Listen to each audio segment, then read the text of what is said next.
Roger, coming to you first, please, for Sky Sports.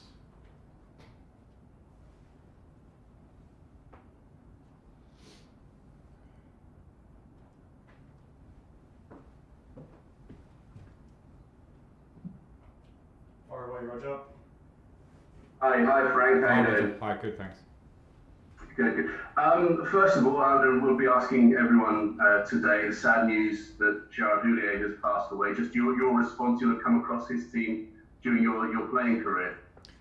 Yeah, I came across him on and off the pitch. Was always an absolute gentleman in the times that I met him, and just reading some quotes then from people who knew him much better than me. That seems to be the resounding thing that comes out of this. A great football person, very successful in his managerial career, great person, and all the respect to his family, thoughts with his family from myself and everyone at Chelsea, of course. Also today, Champions League draw, Chelsea drawn against Atletico Madrid. Was that one of the tougher ones you could have drawn out of the hat today? I think most people will say it's the toughest draw that we could have had. When you go on probably current form, how they're doing in the Liga, European experience, quality of team and player, I think most people would say that. On the other hand, I think all draws are difficult in the Champions League. We have to have belief in ourselves, and when that game comes round, and you're going to have to try and beat these sort of teams if you're going to win the Champions League. So it is what it is. And you say, because some people might be surprised to hear you say that they're the toughest ones you could have got. You genuinely feel like no, I'm not saying. I'm saying I think any draw will be tough. I just think if you look at I think they're top of the Liga, and when you look at the batch of teams, when I talk about, as I say, I watched them knock Liverpool out last year. Who are obviously a great team, and they have that experience and they have quality in their squad. So I think most people would say that they were certainly one of the toughest teams we could have drawn on paper. But we'll have to turn up and do our job and be confident that we can beat them. Before that, got plenty of league matches to think about, including Wolves coming up next. But you've been on such a fantastic run until the defeat at the weekend. Was that just a slight stumble, do you think, or is that something your players are going to have to bounce back from after going so well? Yeah, well, both of those. I think I think the Premier League is unforgiving. We saw that with different results over the weekend. We see it pretty much every weekend or every match day. We want our top level on Saturday, and we got beaten. That's it. We've been on a really long unbeaten run, playing some really good football as well as winning games, and we dropped our level for a game. So yeah, it's absolutely on us to pick it up again straight away.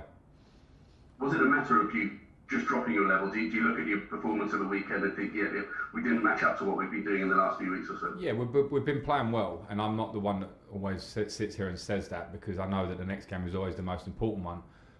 But we've been playing well and getting results with that, and moving in the direction we want. But this is the Premier League, as I say. You don't go to these clubs like Everton and expect anything, and we didn't quite perform, and we lost the game. Let's come to you, Moose. Hi Frank, how are you? Good, thank you. I'm going to ask one about the game in a moment, but it seems pretty likely this afternoon that London is going to go into Tier 3, and I was speaking to a couple of managers in London back end of last week.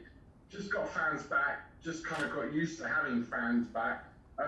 Is it going to be difficult for you and the players to now adjust to playing behind closed doors again? Yeah, I think if it comes in, Moose, I think it will be, and I'm slightly disappointed. Even though we're in Tier 2 and we've had fans in for a game already, I did feel that it should have been a level playing field for fans. If some clubs can have them and some can't. We've seen, I think already, or felt it on the pitch, the backing that they give you and what it does to the game. I think that should be pretty level. I also think that we can, I'm not telling the government what to do, but control 2,000 fans coming into a stadium if they're coming from within that tier or whatever, however they want to do that, to keep things moving along. So it's unfortunate, to say the least. Do you think, just off the back of that follow-up, do you think maybe football should be exempt? I'm not, again, like you, I'm not trying to tell the government what to do, but do you think there's a case to argue? Let's get it right. We are making it up as we go along, and that's not to sound critical. That's just a fact that we've never been in this position before. And I think when you're talking about can you control the situation, if clubs can control it, I think they've shown it so far that they can. So I would like to have thought that there could be something done to make it exempt where we can get that 2,000 number in. But again, that goes above my station. I'm just saying what I think. Yeah, you and me will never be Prime Minister, Frank. I don't want to be, don't worry. The last one then on the game. I mean, if you're in the middle of a very busy schedule, which includes the Christmas games, Boxing Day, going into New Year, how important now off the back of the weekend is it to stay in the race? None of the top teams bar Leicester won at the weekend. It's just important over the next month, isn't it, to stay in the race? Yeah, definitely. And as I kept saying when people were sort of touting us for title contenders after the Leeds game particularly, I think I felt it's a long race to win a Premier League. I did it as a player. I understand lots of elements of it, and there are lots of difficult moments, and one of those is losing a game and trying to bounce back from it very quickly, which is what we need to do, and to sustain performance and sustain results over a period of time, and particularly a busy period of time like Christmas. So yeah, it's on us to try and do that. Go to Olivia at PLP. Hi, Frank. Hi. What's the update on Christian Pulisic? Obviously he was left out of the squad. Is he going to be in the squad or even in contention to start against Wolves tomorrow? Yeah, he was out of the squad for injury, so he was struggling with his hamstring at the weekend. He trained when we played against Everton on that day and has felt better, so he's in the squad for tomorrow. Yet to be decided whether he starts or not, but it's obviously positive news from where it was at the weekend.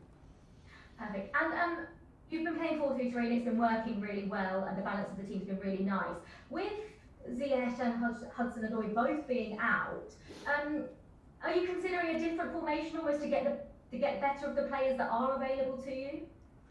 I'm not in the short term, no. I think we've been playing very well. Of course, as you say, Hakim Ziyech has certainly been very pivotal when he's been playing, and Callum, when he's played, has done well. And all of a sudden, we're very short on wingers.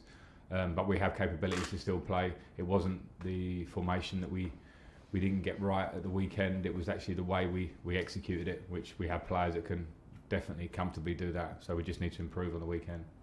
And let's finish this section with you, Liam. Hi, Frank. Hi. Just to follow up on Olivia's question, with the wingers out, I know you said Pulisic's coming back. Is it a little bit harder to get the kind of creation in this team that you've had to such a healthy degree in the last few weeks? And do you maybe need other players in other positions to step up and assume that creative responsibility? I think what we have to come to terms with is that it felt like Everton played very similar to how Tottenham played against us a couple of weeks ago. And if people are watching us, of course they'll try and stop us doing what we've been doing well. And then it's on us to find other ways. And we didn't move the ball quickly enough against Everton as a team to hit the sides to maybe turn them round. So I think we just need to make sure that we understand that if teams make it difficult for us, we have to have ways to get around that. And our level dropped. I think even at our top level, we would have found a way around that. And I can certainly accept this group of players going so long unbeaten that there's one game that feels like that. And we can't really make the excuse of not having the wingers. It's unfortunate in the short term. As I said before, I think we have players capable of playing in those areas. So I don't want to hang on that one, and hopefully the wingers are all back soon anyway. Okay, that finishes the broadcast section. Let's move to written